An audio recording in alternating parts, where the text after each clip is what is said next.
Good evening. It is April 6, 2017. It is a Thursday. Brought up this clip when we were talking about Syria. He spoke to the EU about Syria in 2013. It's so powerful. It's so pertinent. It parallels exactly what's happening It's eerie how much it parallels what's happening. Horatio sent this to us. So we're going to take you to that now.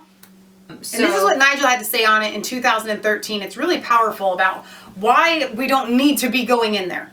We need to take a lesson from this. That is against military action in Syria. We're against it not because we're pacifist. We're against it not because we don't care about the awful things going on there. We're against it because we think there's some pretty poor thinking going on. This idea that somehow the rebels are the good guys and Assad are the bad guys really is oversimplifying a situation where, of course, we know that Al-Qaeda have significant representation amongst those rebel groups. And, of course, we've seen it all before. An endless series of military adventures over the course of the last 10 to 15 years, one of which, of course, notably in Afghanistan, is still going on and is not achieving any of the original aims. And I was worried when I heard the Americans telling us to begin with it was about punishing Assad, and then within a week it was about regime change, a position that I know the naval baroness herself supports. We think firing 1,000 cruise missiles in is likely to make an unstable situation even worse than it is now. But of course, Baroness Ashton, in a sense, you're sitting pretty, because as the highest paid female politician in the world, luckily you've got a non-job, because the EU, thank goodness, hasn't yet got a foreign policy. And as a result of that, what we saw 2 weeks ago in the House of Commons was a nation-state democracy standing up and saying something. And as a direct result of that vote in the House of Commons, we have not gone to war in Syria. We have entered a period of negotiations, and Assad has a chance to prove to all of us whether he's a good man or a bad man. I don't know how this will play out, but at least, Mr. Verhofstadt, there is a chance of peace. And I know that you represent the kind of political class who believe that global influence can only be achieved through bombing. Well, luckily, unlike extreme EU nationalists like yourself, British democracy has proved that through nation-state parliaments, we've actually made people rethink. And Mr. Chairman, I have to say, Mr. Chairman, that as somebody that has been here now for 14 years, it's very ironic that the view that I used to represent was called extreme, but you can see the extreme militarists now. Thank you. So, I have 2 blue cards. Do you accept it? Ich nehme keine mehr, bitte. Zu Wort gemeldet ist Herr Dennock mit seiner Frage. Herr Dennock. Mr. Farage, Nigel, Mr. Farage, over here. You talked about the good guys and the bad guys. It's not about the good guys and the bad guys. You remember well the battlefields of the First World War. You take a great interest in that war.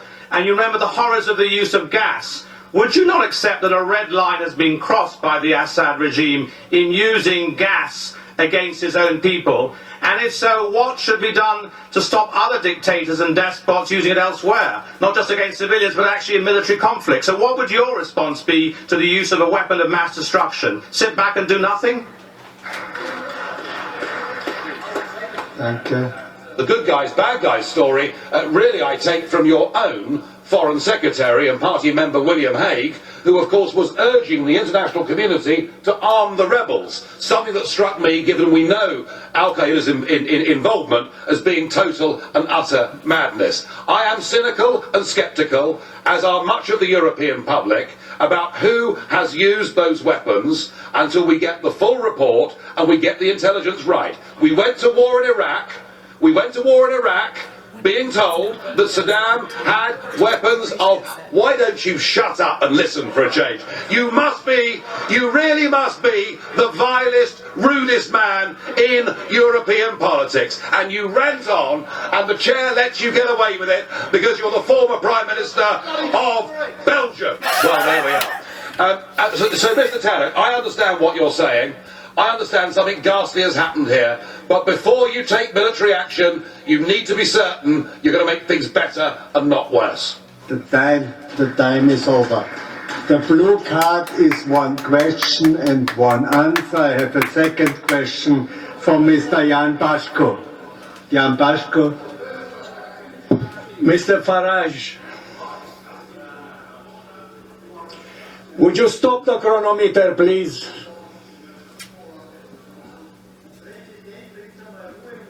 You can't get the guy to shut up. May I address the question? Mr. Farage, I am coming from Romania and maybe living like a pig, as you describe the Romanians. But in this room, in this house, I think that we have the same rights altogether. Therefore, I'm asking you, you said that this is an opportunity for Assad to demonstrate whether he's a good man or a bad man. Do you think that 100,000 killed there proves him to be a good man? Because I don't. Do you? Sir, I will say this to you. I have never described the Romanians as living like pigs. What I said was the Romanians treat their Roma minority like pigs. All right, so let's get that absolutely clear. You and your country discriminate against a large group of people in a way we have not seen in Europe since the 1930s. All right?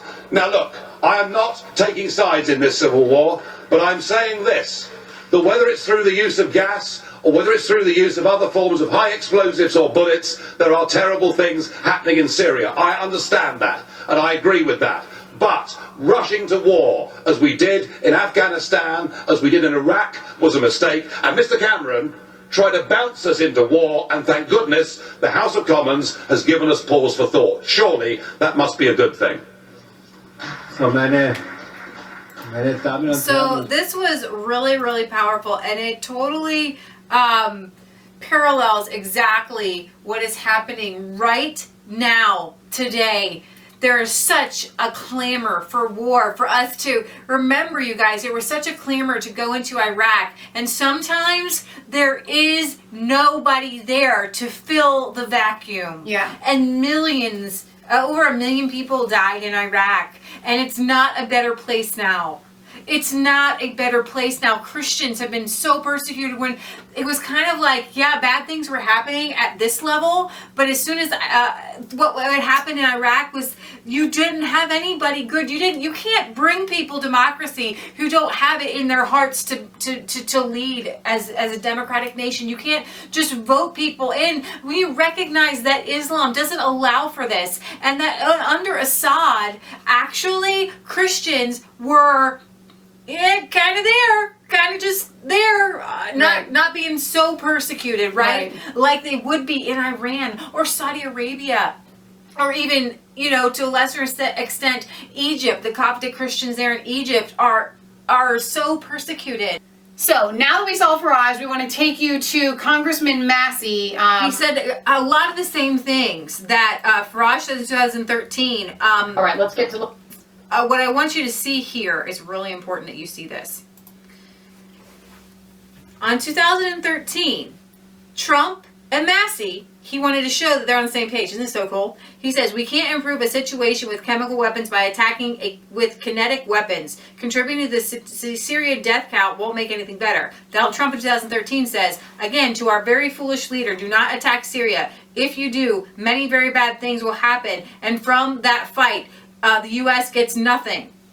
Okay, so you've got this war drum. We're going to go to war with Syria and Iran and Russia, and it's World War III. Because you recognize if we go to war with Syria, it's World War stinking III, and China too. And then there's nukes. And this is just not a really good idea. And you know what? Chemical weapons are really bad, but nuclear weapons are like even badder.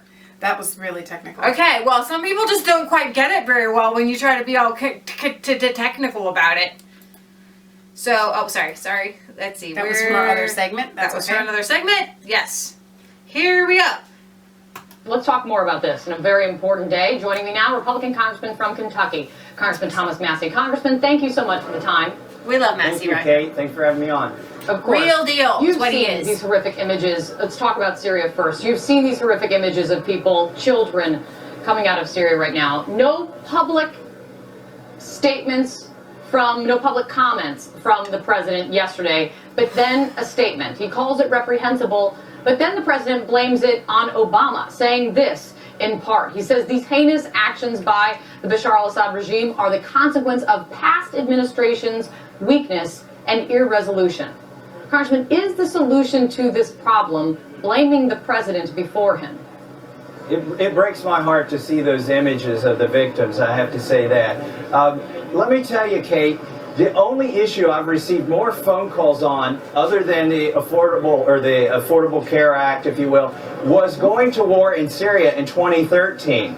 President Obama said that Assad crossed a red line in 2013, if you remember, and he said that we should go to war with Assad, that Assad must go. And he came to Congress. Authorization. We never gave it to him because constituents melted our phone lines. Frankly, people want us to take out ISIS, I believe, but it's dubious as to whether it serves the American interests to take out Assad. Right, but that goes directly to my question. The president's only public statement so far has been to blame President Obama for inaction. Is blaming President Obama the answer here? I don't believe so. I'm not going to blame Obama. He's gone. It's ours to deal with now. And, I appreciate that President Trump campaigned on a more restrained foreign policy. And I hope that's what we see in Syria and North Korea. So you have fellow Republican John McCain. He has a very different position than you on Syria. I want to play for you what he said this morning and what he would like to hear from President Trump. We showed you that. He wants to take out Assad. As you are against intervention. You say that's what you hear from your constituents, and you say that's what you heard from your constituents previously. But as you sit here today and you see these images coming out of the slaughter of innocent children, does that change your view? Well, with all due respect to the senator from Arizona, he's wrong.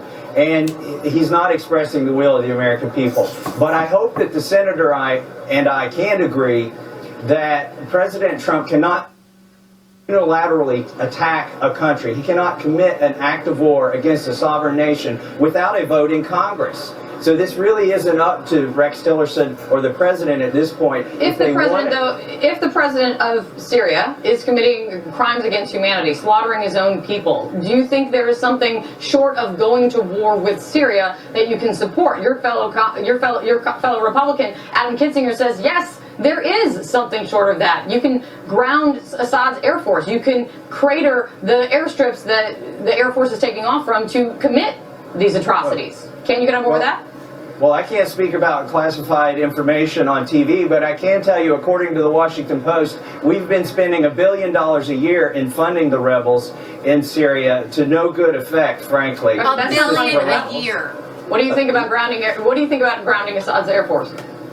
We had testimony from a military expert in front of Congress that said that's a virtual act of war. You remember seeing that? In Syria. I'm not prepared to do that. And we would be at war with the Russians at that point. I think it's a bad idea.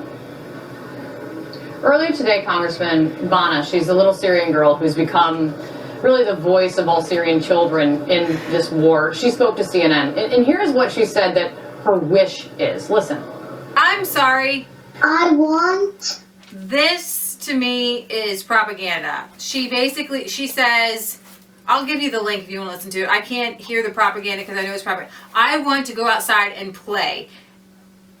Yes, I realize that you want to play, but I also realize that they have... Remember the little boy we showed you yesterday where they put blood on him during 2013? And this particular reporter reported on that, and they set the child with the fake blood on him, and she put the picture up.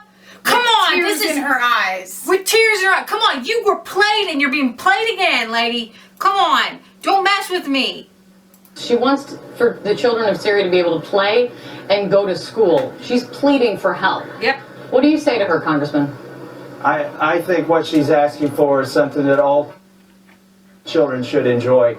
And I think that our intervention in Syria has prolonged the civil war, and it is not helping there. President Trump campaigned on a more restrained a more restrained foreign policy, and I hope that's what we see. And we haven't created a better school environment for the children in Iraq frankly, by destabilizing that country. And I don't think it serves the children of Syria or anybody in the United States to further destabilize Syria.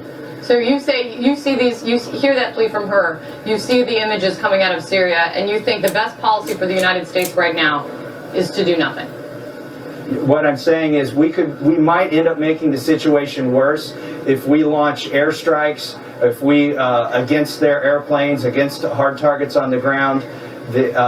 So we really need to step back and take a good look at this. The first casualty of war is the truth, and it's hard to know exactly what's happening in Syria right now. I'd like to know specifically how that release of chemical gas, if it did occur, and it looks like it did, how that occurred. Because frankly, I don't think Assad would have done that. It does not serve his interests. It would tend to draw us into that civil war even further. Who do you think is behind it? Who do you think is behind it? You know, you've got a war going on over there. Supposedly that airstrike was on an ammo dump. And so I don't know if it was released because there was gas stored in the ammo dump or not. That's plausible. I'm not saying that's what I think happened, but You're more inclined to believe the position of what Bashar al-Assad is saying and what the Russians are saying right now than more inclined to believe what even your colleagues here in the United States believe is truth, that this is Assad, and what human rights observers over there say is Assad? I don't think it would have served Assad's purposes to do a chemical attack on his people. So it's hard for me to understand why he would do that if he did. Congressman Tom Massie, thanks for your time. Thank you, Kate. He left her speechless, and I will tell you this about her. Thomas Massie commands respect because of his humble intelligence. He knows what he's talking about. He delivers it in a very humble yet firm manner. Fight. He's so nice. I wouldn't be very good on these shows. So you can tell that he really does command her respect, and she does give it.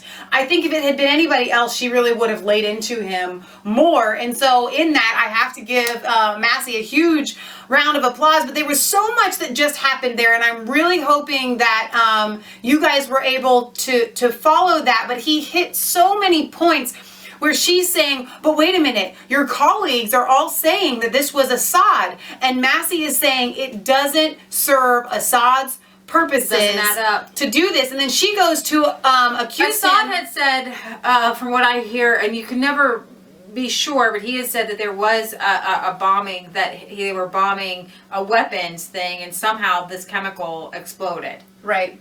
Well, she was once again bringing up, she's like, well, you're more inclined to agree with Assad and with Russia than you are with your own people here in the United States. Well, one, Assad is there. Russia is closer to there than we here are in the United States. And yes, I am actually more inclined to believe those people than our own people who have a political agenda, you know what I mean, to take out Assad. And I'm not saying that I'm inclined to believe Assad, but I am more inclined to believe Russia than I am our own politicians on this particular subject, because they really have an agenda, a political agenda, that they want to go in and they want to take out Assad, and it doesn't make any sense why Assad would be doing this. Right.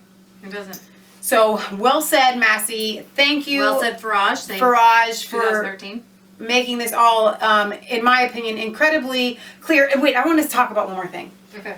With that little girl, what he was saying is we might end up making things worse. Now, what this reporter is saying, well, you have to go in and you have to do something because she's crying for help. And what she can't get through that little perfect haircut head of hers. Have you ever seen somebody in an accident and they tell you if they look like they might have a spinal injury, you're not supposed to move them, or they could be paralyzed for life. But we got to help them. We got to get them out. And what she can't get through her head is that the probability, because of what's already been done, is that they're going to make things worse. We've gone into Iraq, we've gone into these places, and we have destabilized them that have created the situation Look where this at little girl can't go the outside heroin and play. coming into America because we went into Afghanistan and now their poppy exports are through the roof. Right. It's Where we go and start spending money overseas, bad things happen. when we hire all these contractors, these weapon contractors, these mercenaries. We have effectually We give funded people ISIS. We have given them the weapons that they need, not only to attack us, but to attack people all over the world. And we did that. We gave them the money to do that because of this exact issue that we're talking about right now. So George Bush. does this a little lady have any idea as to how to help that young girl? What are your ideas? And she can't remember the fact that she reported wrongfully on the little boy in the ambulance with the fake Right. blood and everything. Right. They set him up. Right. And those issues that she was talking about, well, wait, why can't we just ground their airplanes? You know, there are other options that we can do. And Massie is like, okay, lady, you know what? You don't understand anything. That is an act of war. So that's going to put us not only at war with Assad, but it's going to put us at war with Russia. Do you want to take this little, she's acting like, well, it's just a little thing that we could do. No, that little thing that we can do in order to, and are you bringing up the video where? I was trying to bring up the little Aleppo boy. There was a general that had come out, because I think it was like Clinton or somebody had asked, who was it that asked him, what would it take for us to control the airspace in Syria? And he said, an act of war. Right. So, I'm gonna tell say this photo is in terrorist Trying group to of find child beheaders. somebody. This Go pause it. The CIA Find the Aleppo boy.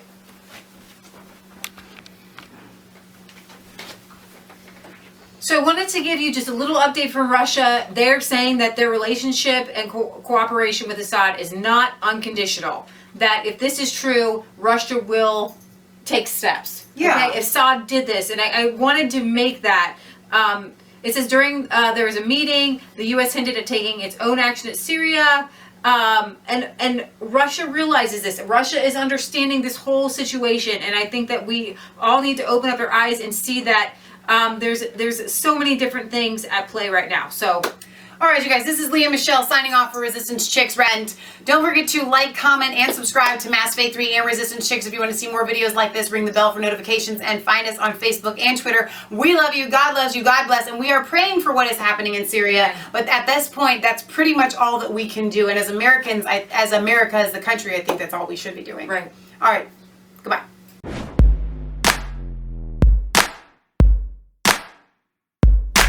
I was called all alone.